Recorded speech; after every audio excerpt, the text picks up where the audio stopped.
The buzzer's gone. That means we've got less than 60 seconds for this heat for the senior Rotax Max groups A and D. Second heat for the drivers, second heat in this afternoon session for us of the seniors. And if the earlier heat's anything to go by, this is going to be mighty yet again. Not necessarily always at the front. We had a dominant Jonathan Hoggard in the previous one, but there was so much going on behind him. It was incredible to keep up with it. Now, where in the field is the biggest fights going to come? When we've got Tom Gamble, Christopher Drayspring, a win apiece. Burke Besler needs to overturn, basically being involved in an incident that put him out of the race and therefore picking up 17 points. But here's the grid. On pole position is Tom Gamble with Christopher Drayspring alongside him on that front row. Burke Besler starts in third with Alex alongside him, who was getting really stuck in that earlier heat. Kay Van Berlo as well was fighting brilliantly through that last race and is alongside Gary Donnelly. Gary Donnelly currently second in the championship after the opening round. Jessica Backman on row 4 with Thomas Drouet. Fifth row is Denis Mavlanov and Joel DePuch. Row 6th, Rasmussen Oliver and Ed Brand. Ed Brand retired in that first race, so hopefully everything's okay and he is out there and all is going to be well. Remember, this morning's warm-up session, he was flying and would have been the third fastest in qualifying with the time he did today, rather than the, I forget which position he was in, something like 24th yesterday in qualifying. 7th row, Giorgio Amati and Nicholas Dachateau. Row 8, Mikhail Stopinski and Tom Croydon. And on the 9th and final row, Josh Skelton and Luke Villens. Keep an eye on Josh Skelton. He came flying through the field in the previous one and finished 9th after starting on the final row, in 17th position. Oh, and that looks like, yeah, we've got a problem there for 274. That's Giorgio Amati. Now, has he got going again? I'm not sure quite where that was. It looked like he was about to get back into the car and try and get himself started again. But at the moment, we have to assume that Amati is out of this race. The rest of them are already round, starting to do the forming up element as they make their way around the right-hand hairpin of turn number 9, down the short straight to the left-hand hairpin of turn number 10. They're not quite lining up in the 2x2 at this stage, but they've certainly got themselves slowed down so that everybody catches up. Through turn 10 they go. Now they're onto the straight where they'll be staring straight up the circuit at the marshal stood there with the yellow flags, forcing them to slow down. The last few carts just getting at speed, arriving on the back of that grid. They're not quite closed in, so I still think there's some slowing down to do. But they are now lined in the neat rows they're supposed to, coming round the corner into the corridor. On the lanes they go, and it looks good so far. They are indeed there, and lights go out, and off goes everybody. It looks like Christopher Drayspring is trying to make a move around the outside, and he's done it at the moment. Is he able to hold it? He is indeed, so he's bucked the trend and made the outside of that corner work for him. A fabulous move that puts Tom Gamble back in second position at the moment, already under incredible pressure as Christopher Drayspring just makes that jump at the start round the outside, fought it out round the all the way around the outside of turn number 1, and it looks like we've got a problem there. Wondered whether are they slowing down there for a second, because it looks like, unfortunately, that Tom Gamble slowed with an issue there. And in fact, he's still being forced out wide again. There's something. It's not right. And we've got contact a little bit further back in the field. And we did have one briefly facing the wrong way, but up towards the sharp end again. Christopher Draysprings managed to make a breakaway in second. We got the 275 of Alex. I said that he was involved at the sharp end last time, doing a brilliant job. Burke Besler in third. Gary Donnelly fourth. And Ed Brand is there, but he's lost 4 positions on that opening lap, so we did have him. Amati didn't take the start, but where have we got Tom Gamble sat in 5th position, so fingers crossed he's back up to speed. We've got a challenge for second, have we? We have indeed, and through goes the 209 Burke Besler. He's desperate to make up for a very disappointing opening heat where he was mugged and knocked out of the race, not able to complete it. He's up into second. They now need to somehow close in on the leader, Christopher Drayspring, who did an outstanding job around the outside of corner 1 at the start of this race, and he's making it count. He's just trying to stretch his legs as much as he can, but I don't think he's going to be allowed to do that for very long.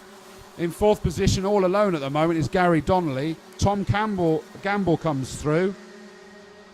Speed-wise, he's straight back up there. In fact, he's faster than all the cars behind him. So not sure what happened there, because it looked like he wasn't just past, but he kind of almost jumped out of the way with a potential intermittent issue. He's got a lot of gap to make up to catch up with the 4 cars ahead of him, and he's going to be disappointed if he does take a 5th position, especially knowing that Christopher Drayspring has already got a victory under his belt, and this would be his 2nd if he does it. But look at that. That lead has absolutely evaporated, because the 209 of Berke Besler has closed right in on him, taking with him Alex in 275, and I don't think we should discount Gary Donnelly sat there in the 266 car that's basically closing in on them rapidly as well. But Tom Gamble in the 233 car is kind of not really in touch with them at the moment, and 251 Joel DePuch is not putting pressure on him, so he doesn't need to worry about defending excessively. But look at that, at the front 4, the Gary Donnelly in 266 is now getting right into touch with those front 4. They're rather equidistant, none of them putting undue pressure on the other one, but also there's plenty going on to make sure they need to be very, very wary. We heard from Jonathan Hoggard that there's lots of signals being given by the mechanics. I've seen the videos of it, and it looks more like they're doing the YMCA, quite honestly. But clearly, from what Jonathan Hoggard was saying, it was able to tell him everything. Apparently, somehow he knew that everybody was fighting behind him. He didn't need to push too hard. So there we go. It translates nice and easily for him. So Christopher Christopher Draysping comes through in the lead. Car 214 still has the lead. Not enough to be able to relax, because Berke Besler 209 is there. He needs to get a victory after finishing officially classified as, I think it was 17th, was he?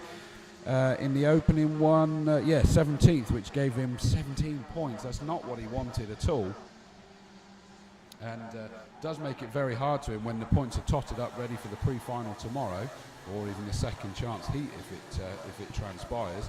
But at the moment he's there with 0 more points to add to that 17-point haul so far, which is the best that he can do for Christopher Drayspring. Sorry, Christopher Drayspring's in the 0 points. Berke Besler's got 2 points to add to the 17, taking him to 19 at this stage. He wants to add 0, but he's got to get past Christopher Drayspring. 3rd is Alex, continuing to impress with his performance. He did end up finishing 8th in that first heat, but he was right up there with the lead group throughout the entire race. And 4th, Gary Donnelly. Tom Gamble, how is he doing time-wise? 51.0s compared to 51.1s, so it's not closing in enough, is it? But he is that little bit faster, and he's not being put under any pressure whatsoever from Joel DePuch, who's just behind him in the 6th. And where's Ed Brand? Ed Brand is out again, so Ed Brand's bad luck continues. He did take the start, but has not been able to feature. Look at this, Christopher Drayspring is now under growing pressure, as I suspected. Berke Besler wants that 0-point haul from this race. He wants the victory, and he's closed in massively, making it that there's no equidistant between the top 4 anymore. Those front 2 have just completely broken away. Berke Besler, the man on the move as they go through turn 5 onto the long straight. He's going to try and get some kind of slipstream as they disappear down that long straight to turn number 6, the right-hander. Not going to be close enough to make a Dan-Dare move up the inside for Restaurant Corner, turn number 7. But he's just keeping the lines as smooth as he possibly can so that momentum carries on. And it has indeed done that. Look, as he closes in again under brakes for turn number 9. Turn 10, he'll continue to do exactly the same. Doesn't want to get too close and compromise his speed through the apex of the corner. Is he lining up a move? Not quite yet. I think he's just starting to show his nose, tempted to look to make the move as he comes across the line to complete the 7th lap through turn 1. He's still playing follow the leader at the moment. He doesn't want to make the move too early and lose out, because he's then going to find himself falling back into the clutches of Alex in the 275, who's not being put under pressure at this stage by Gary Donnelly either. Tom Gamble still sat there in that 5th position, and time-wise, what's he doing? He is still quicker than certainly the 2 karts in front of him, so he could start closing in on. Look at that, Christopher Drayspring under so much pressure now. I'm sure he can feel the breath on his on his shoulder from the 2nd position, Berke Besler. Berke Besler desperate to try and make that move. As we come through, there will be 3 laps remaining at the moment. Alex comes through in third, 2.66, Gary Donnelly in fourth. Tom Gamble still sat there in fifth. Joel DePuch, Mavlanov sat there in 7th position. Luke Villens up 10 positions into 8th in this race so far from the rear of the grid. Great performance. Kay Van Berlo in 9th, Duchateau in 10th. See them just ducking down behind the steering wheel to reduce the drag as much as they possibly can. That doesn't bode too well for me. I don't think I'd go very well in here with the amount of drag that I'd cause. The steering wheel wouldn't be able to hide me behind it, but at the moment it is Christopher Drayspring still in the lead. Set in purple sector 1, purple sector 2. You're right, he did feel the pressure because he's turned up the heat. He's trying to get the best lap times possible now as he comes through to, and he will be starting the penultimate lap now. So there we go, 2 laps remaining. Christopher Drayspring, Berke Besler, Alex, Gary Donnelly, Tom Gamble. Mavlanov has now moved himself up ahead of Joel DePuch, so he takes 6th position. DePuch down to 7th. Luke Villens still sat there in 8th position. Kay Van Berlo and Duchateau sat there rounding out your top 10. And you can see what that has enabled Christopher Drayspring to be able to do. He has just pulled himself with an outstanding lap, 50.796 the last time round, just to try and put a bit of air between him and Berke Besler again.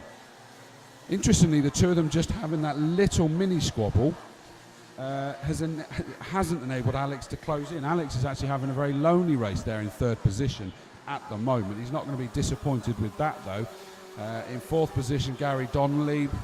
Good, but I'm sure he wishes that he could get into contact with Alex as they start their final lap, and Tom Gamble is probably cursing his luck, whatever it was that happened on that opening lap or two that just put him out of touch with the top 4 and not really able to close in. There's a few tussles going on further down the track, but as we go on to the last, we are on the last lap. Christopher Drayspring still comfortably there. He's just managed this brilliantly. He felt that Berke Besler closed up, but suddenly we were getting purple sectors 1s, 2s and 3 to put in a new fastest lap of the race that just pulled that gap back out again as we come through for the final time. Just 2 more corners to do.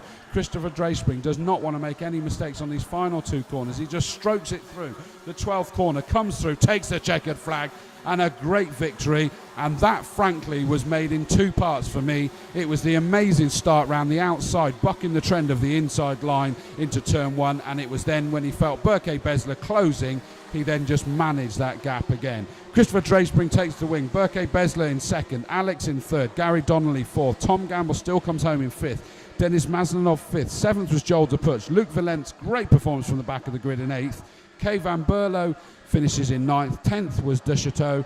Skelton, I said keep an eye on him as well, moves up 6th position and finishes in 11th. Rasmussen finishes in 12th, Jess Backman in 13th, Tom Croydon in 14th, Drouet in 15th, and Stopinski in that 16th position. Non-finishes again for Ed Brand, unfortunately, and Amati, who didn't actually even take the start, did he? It's such a shame, and it looks like Ed Brand only did actually the 1 lap.